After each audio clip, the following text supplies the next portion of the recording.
মহারাষ্ট্রে বাতিল মুসলিম সংরক্ষণ আইন, 10 বছরের পুরনো নিয়ম তুলে দিল বিজেপি সরকার। মহারাষ্ট্রে বড় সিদ্ধান্ত দেবেন্দ্র ফড়নবিস সরকারের। আনুষ্ঠানিকভাবে প্রত্যাহার করে নেওয়া হলো মুসলিম সম্প্রদায়ের প্রায় 50টি অনগ্রসর উপজাতির জন্য সংরক্ষিত বিশেষ শ্রেণী স্পেশাল ব্যাকওয়ার্ড ক্যাটাগরি এর বৈধতা সংক্রান্ত সরকারি প্রস্তাব। 1 দশক আগে এই প্রস্তাব দেওয়া হয়েছিল।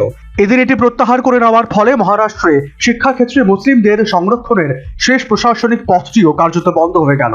এই নির্দেশের পরে মহারাষ্ট্রে ধর্মের ভিত্তিতে মুসলিমদের জন্য আলাদা কোনো সংরক্ষণ আর থাকলো না। তবে মুসলিম সম্প্রদায়ের যে সমস্ত ব্যক্তি আগে থেকেই ওবিসি বা বিমুক্ত জাতি ও নোম্যাডিক ট্রাইবস তালিকায় রয়েছেন, তারা আগের মতোই সংরক্ষণের সুবিধা পাবেন। এই বিষয়ে মহারাষ্ট্রের সামাজিক ন্যায় বিচার মন্ত্রী সঞ্জয় শিরসাট জানিয়েছেন, 2014 সালে ভোটের আগে মুসলিমদের তোষণ করতে কংগ্রেস এ ঘোষণা করেছিল।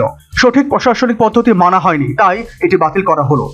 আর্থসামাজিক অনগ্রসরতা দূর করতে তাঁতি, কসাই বা মৎস্যজীবীদের মতো 50টি পেশাভিত্তিক মুসলিম উপজাতিকে SBCA শ্রেণীর অন্তর্ভুক্ত করে জাতিগত শংসাপত্র দেওয়ার সিদ্ধান্ত নেওয়া হয়েছিল।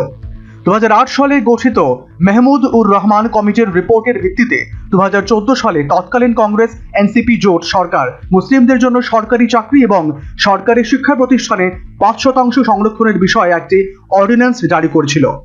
রিপোর্টে বলা হয়েছিল, রাজ্যের প্রায় 60% মুসলিম জনগণ দারিদ্র্য সীমার নিচে বসবাস করেন। সরকারি চাকরিতে তাদের প্রতিনিধিত্ব মাত্র 4.4% এবং স্নাতক মাত্র 2.2%। পরবর্তীকালে এই বিষয়টি বোম্বে হাইকোর্ট পৌঁছায়। হাইকোর্ট মুসলিমদের 5% সংরক্ষণের অনুমতি দেয়। রাজ্যে ক্ষমতার পালাবদলের পর সেই অর্ডিন্যান্সকে আর স্থায়ী আইনে পরিণত করা হয়নি।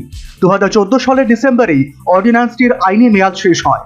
বর্তমান দেবেন্দ্র ফড়নবিস সরকার এদিন একটি নতুন বিজ্ঞপ্তি জারি করে সেই পুরনো সমস্ত নির্দেশিকা ও শংসাপত্র দেওয়ার প্রক্রিয়া আনুষ্ঠানিকভাবে বাতিল করে দিল।